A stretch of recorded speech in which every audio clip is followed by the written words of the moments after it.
യുദ്ധം തുടരാൻ പാർലമെന്റിന്റെ അനുമതി, അതായത് കോൺഗ്രസിന്റെ അനുമതി ആവശ്യമില്ലെന്ന് സ്ഥാപിക്കാനാണ് ഈ നീക്കത്തിലൂടെ ട്രംപ് ശ്രമിക്കുന്നത്.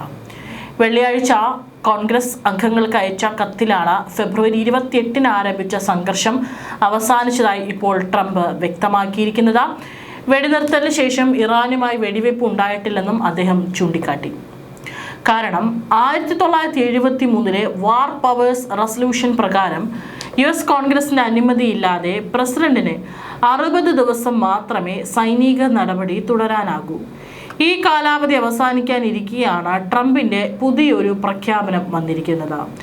ഇനി ഇത് തൻ്റെ രാജ്യത്തെ US കോൺഗ്രസ് അംഗങ്ങളെ മാത്രം ബോധിപ്പിക്കാനുള്ള ഒരു നീക്കമാണോ, അതിൻ്റെ മറവിൽ ഇറാനെ മാരകമായി ആക്രമിക്കാനുള്ള പദ്ധതിയാണോ എന്നുള്ളത് കൂടി ഉയരുന്നുണ്ട്.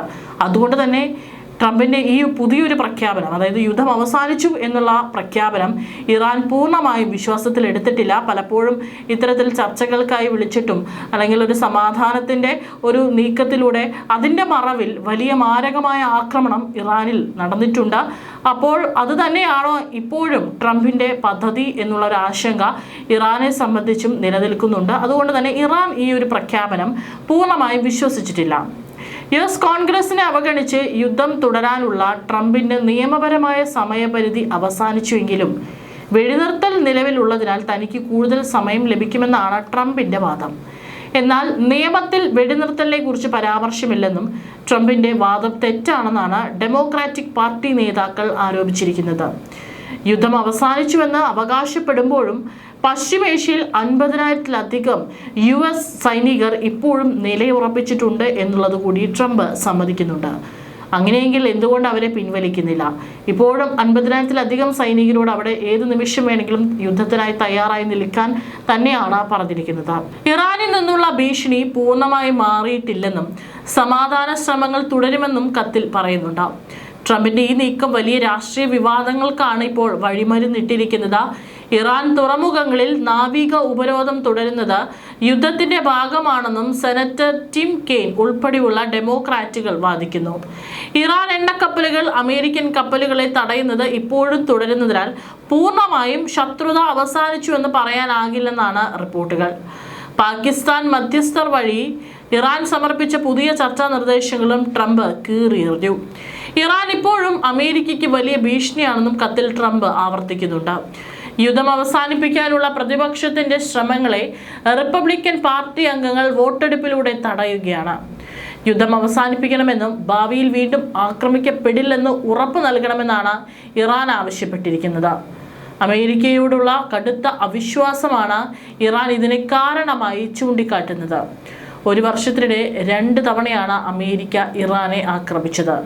ഇറാൻ തുറമുഖങ്ങൾക്ക് മേൽ അമേരിക്ക ഏർപ്പെടുത്തിയിരിക്കുന്ന ഉപരോധം നീക്കുന്നതുമായി ബന്ധപ്പെടുത്തി മാത്രമേ ചർച്ചകളിൽ പുരോഗതി ഉണ്ടാകൂ എന്നവർ വ്യക്തമാക്കി. കാരണം ഉപരോധം സാമ്പത്തികമായിട്ടും ഇറാനെ വരും കാലങ്ങളിൽ തകർക്കും. ഇപ്പോൾ ഇറാൻ്റെ ഏറ്റവും വലിയൊരു സാമ്പത്തിക സ്രോതസ്സ് എന്ന് പറയുന്നത് എണ്ണ വ്യാപാരം തന്നെയാണ്. പക്ഷേ ഉപരോധം ഏർപ്പെടുത്തുമ്പോൾ അതുവഴിയുള്ള ചരക്ക് ഗതാഗതമൊക്കെ തന്നെ സ്തംഭിക്കും. ഇതുവഴി ഇറാൻ പൂർണ്ണമായും തകർച്ചയിലേക്ക് കൂപ്പുകുത്തുമെന്നുള്ള കാര്യത്തിൽ സംശയമില്ല. ഇപ്പോഴേ ഒരു മാസത്തിലധികം നീണ്ടുനിന്ന യുദ്ധത്തിൽ സാമ്പത്തികമായിട്ടുള്ള നഷ്ടങ്ങൾ വളരെ വലുതാണ്. ഈ ഒരു സാഹചര്യത്തിൽ യുദ്ധം അവസാനിച്ചു അല്ലെങ്കിൽ വെടിനിർത്തലില്ല എന്ന് പറഞ്ഞാലും ഉപരോധം അവിടെ നിൽക്കുകയാണെങ്കിലും അതും ആയുധമെടുക്കാതെ ഇറാന് നേരെ പ്രയോഗിക്കുന്ന ഒരു യുദ്ധതന്ത്രം തന്നെയാണ്. ഉപരോധം നീങ്ങിയാൽ കൂടുതൽ ചർച്ചകൾക്ക് തയ്യാറാണെന്നും ഇറാൻ അറിയിച്ചിട്ടുണ്ട്. നിലവിലെ സംഘർഷം അവസാനിപ്പിക്കുന്നതിനായി ഇറാൻ മുന്നോട്ട് വെച്ച ഏറ്റവും പുതിയ നിർദ്ദേശത്തിലാണ് US പ്രസിഡന്റ് ഡൊണാൾഡ് ട്രംപ് അതൃപ്തി രേഖപ്പെടുത്തിയിരിക്കുന്നത്. ഒരു അന്തിമ കരാറിലെത്താൻ സാധിക്കുമോ എന്ന കാര്യത്തിൽ അദ്ദേഹം സംശയം പ്രകടിപ്പിക്കുകയും ചെയ്തിട്ടുണ്ട്. അവരൊരു കരാറിനെ ആഗ്രഹിക്കുന്നുണ്ട്, പക്ഷെ അതിൽ ഞാൻ സംതൃപ്തനല്ല. അതുകൊണ്ട് ഇനി എന്ത് സംഭവിക്കുമെന്ന് നമുക്ക് നോക്കാം. ബ്ലാസ്റ്റ് ഓർ ഡീൽ എന്നാണ് പറഞ്ഞിരിക്കുന്നത്. ഇറാൻ മുന്നോട്ട് വെച്ച നിർദ്ദേശത്തിലെ ഏത് ഭാഗത്തോടാണ് തനിക്ക് വിയോജിപ്പുള്ളതെന്നും അദ്ദേഹം വ്യക്തമാക്കിയില്ലെങ്കിലും ഒരു ഒത്തുതീർപ്പിലെത്താനുള്ള ടെഹ്റാന്റെ താൽപ്പര്യത്തിൽ അദ്ദേഹം സംശയവും പ്രകടിപ്പിച്ചിട്ടുണ്ട്. അവർ ചില ചുവടുവയ്പ്പുകൾ നടത്തിയിട്ടുണ്ട്, പക്ഷെ അവർ എപ്പോഴെങ്കിലും ലക്ഷ്യത്തിലെത്തുമോ എന്ന് തനിക്ക് ഉറപ്പില്ല എന്നാണ് വൈറ്റ് ഹൗസിന്റെ സൗത്ത് ലോണിൽ വെച്ച് ട്രംപ് കൂട്ടിച്ചേർത്തിരിക്കുന്നത്. ഇറാനിലെ നേതൃത്വത്തിനുള്ളിലെ ആഭ്യന്തര ഭിന്നതകളെക്കുറിച്ചും US പ്രസിഡന്റ് സൂചിപ്പിച്ചിട്ടുണ്ട്. അന്ന് അനൈക്യം ഈ ചർച്ചകളെ ബാധിക്കുന്നുണ്ടാകുമെന്നാണ് അദ്ദേഹത്തിന്റെ വിലയിരുത്തൽ. അവിടുത്തെ നേതൃത്വം വളരെ ശിഥിലമാണ്. 2-3 ഗ്രൂപ്പുകളുണ്ട്, ചിലപ്പോൾ 4 എണ്ണം വരെ കാണാം. അതുകൊണ്ട് തന്നെ അവിടെ ഐക്യമില്ല. ഇതൊക്കെയാണെങ്കിലും എല്ലാവർക്കും ഒരു കരാർ ഉണ്ടാക്കണമെന്നുണ്ട്. പക്ഷെ എല്ലാം കുഴഞ്ഞു മറിഞ്ഞ അവസ്ഥയിലാണെന്നും ട്രംപ് പറഞ്ഞു. പശ്ചിമേഷ്യൻ സംഘർഷം അവസാനിപ്പിക്കുന്നതിനായി വാഷിംഗ്ടൺ തയ്യാറാക്കിയ കരട് പ്ലാനിൽ വരുത്തിയ ഭേദഗതികൾക്ക് മറുപടിയായി ഇറാൻ സമർപ്പിച്ച ഏറ്റവും പുതിയ നിർദ്ദേശത്തിന് പിന്നാലെയാണ് ട്രംപിന്റെ ഈ പ്രതികരണം. ഫെബ്രുവരി 28-ന് ഇറാനെതിരെ അമേരിക്കയും ഇസ്രായേലും നടത്തിയ ആക്രമണത്തോടെയാണ് നിലവിലെ സംഘർഷങ്ങൾ ആരംഭിച്ചത്.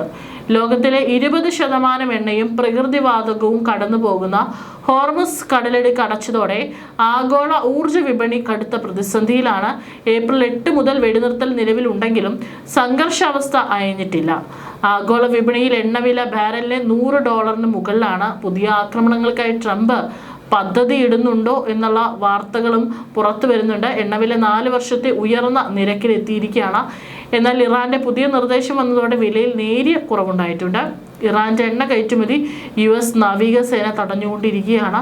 ഹോർമുസ് കടലിടുക്കിലൂടെ പോകുന്ന കപ്പലുകൾ ഇറാനിൽ ട്രാൻസിറ്റ് ടോൾ നൽകിയാൽ ഉപരോധം നേരിടേണ്ടി വരുമെന്നും അമേരിക്ക കഴിഞ്ഞ ദിവസം മുന്നറിയിപ്പ് നൽകിയിട്ടുണ്ട്.